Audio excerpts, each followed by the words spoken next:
ஆத்ம வணக்கம். சுத்த பிரம்மத்தை சோத்திரம் செய்யாதற்கு நித்தம் நரகமடி புதம்பாய் நித்தம் நரகமடி. ஐயா சித்தர் புதம்பை சித்தருடைய பாடல் வரிகள். அதாவது நமக்குள்ளே இருக்க சுத்த பிரம்மத்தை சோஸ்திரம் அதை நாம் கவனிக்கலை, அதை உணரலை அப்படின்னா அவருடைய வாழ்க்கை எப்படி இருக்குமானா நித்தம் வெடிஞ்சா எந்திரிச்சா நரகமாக தான் வாழ்க்கை இருக்குமா. அப்போ நிறைய பேர் நம்ம சொல்ல கேள்விப்பட்டிருப்போம், விடிஞ்சா எந்திரிச்சா பல துன்பங்களை நாம் சந்திக்கிறோம், பல துன்பங்களாக இருக்குது, வாழ்க்கையே துன்பமாக இருக்குது அப்படின்னு சொல்ல கேள்விப்பட்டிருப்போம். அவங்களுடைய பிரச்சனைக்கு என்ன காரணம்னா தனக்குள்ளே இருக்க பிரம்மத்தை தான் உணராதது தான் காரணம்.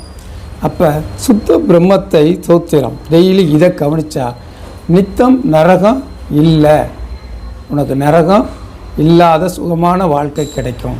இல்லைன்னா உனக்கு டெய்லி வாழ்க்கையே ஒரு நரகமாக தான் இருக்கும்னு ஐயா புதம்பை சித்தருடைய பாடல் வரிகள். ஆத்ம வணக்கம்.